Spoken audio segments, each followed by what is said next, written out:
ರಾಜಧಾನಿಯ ಪ್ರತಿಷ್ಠಿತ ಖಾಸಗಿ ಎಂಜಿನಿಯರಿಂಗ್ ಕಾಲೇಜಿನ ಕ್ಯಾಂಪಸ್ನಲ್ಲಿ ಭೀಕರ ಅತ್ಯಾಚಾರ ಕೃತ್ಯ ನಡೆದಿರುವ ಘಟನೆ ಬೆಳಕಿಗೆ ಬಂದಿದ್ದು, ಲಂಚ್ ಬ್ರೇಕ್ ಸಮಯದಲ್ಲಿ ಸೀನಿಯರ್ ವಿದ್ಯಾರ್ಥಿನಿಯ ಮೇಲೆ ಅತ್ಯಾಚಾರವೆಸಗಿದ ಆರೋಪದಡಿ ಜೂನಿಯರ್ ವಿದ್ಯಾರ್ಥಿ ಜೀವನ್ನನ್ನು ಹನುಮಂತನಗರ ಠಾಣೆ ಪೊಲೀಸರು ಬಂಧಿಸಿದ್ದಾರೆ. ಬಂಧಿತ ಆರೋಪಿ ಜೀವನ್ 5ನೇ ಸೆಮಿಸ್ಟರ್ ವಿದ್ಯಾರ್ಥಿ ಹಾಗೂ ಸಂತ್ರಸ್ತ ವಿದ್ಯಾರ್ಥಿನಿ 7ನೇ ಸೆಮಿಸ್ಟರ್ ವಿದ್ಯಾರ್ಥಿನಿಗಳಾಗಿದ್ದರು. ಕೆಲ ವಿಷಯಗಳಲ್ಲಿ ಫೇಲ್ ಆಗಿದ್ದ ಜೀವನ್ ನೋಟ್ಸ್ ಪಡೆಯುವ ನೆಪದಲ್ಲಿ ಸೀನಿಯರ್ ವಿದ್ಯಾರ್ಥಿನಿಯ ಪರಿಚಯ ಮಾಡಿಕೊಂಡು ಸ್ನೇಹ ಬೆಳೆಸಿದ್ದ. ಕಳೆದ 3 ತಿಂಗಳಿಂದ ಪರಿಚಿತರಾಗಿದ್ದ ಇವರಿಬ್ಬರು ಆಗಾಗ್ಗೆ ಮಾತನಾಡುತ್ತಿದ್ದರು. ಅಕ್ಟೋಬರ್ 10ರಂದು ಲಂಚ್ ಬ್ರೇಕ್ ಸಮಯದಲ್ಲಿ ಆಕೆಯನ್ನು 7ನೇ ಮಹಡಿಗೆ ಕರೆದೊಯ್ದಿದ್ದ. ವಿದ್ಯಾರ್ಥಿನಿ ನಿರಾಕರಿಸಿದರೂ ಆಕೆಯನ್ನು ಬಲವಂತವಾಗಿ ಪುರುಷರ ವಾಶ್ರೂಮ್ಗೆ ಎಳೆದು ಅತ್ಯಾಚಾರವೆಸಗಿದ್ದಾನೆ.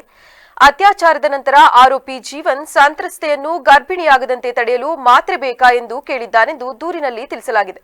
ಸಂತ್ರಸ್ತೆಯ ದೂರಿನ ಮೇರೆಗೆ ಜೀವನ್ನನ್ನು ಬಂಧಿಸಲಾಗಿದ್ದು, ಭಾರತೀಯ ನ್ಯಾಯ ಸಂಹಿತೆ ಸೆಕ್ಷನ್ 64ರ ಅಡಿಯಲ್ಲಿ ಪ್ರಕರಣ ದಾಖಲಿಸಿ ನ್ಯಾಯಾಂಗ ಬಂಧನಕ್ಕೆ ಒಪ್ಪಿಸಲಾಗಿದೆ. ಕಾಲೇಜು ಕ್ಯಾಂಪಸ್ನಲ್ಲೇ ನಡೆದ ಈ ಕೃತ್ಯ ಶಿಕ್ಷಣ ಸಂಸ್ಥೆಗಳ ಸುರಕ್ಷತೆಯ ಬಗ್ಗೆ ಗಂಭೀರ ಪ್ರಶ್ನೆಗಳನ್ನು ಹುಟ್ಟುಹಾಕಿದೆ.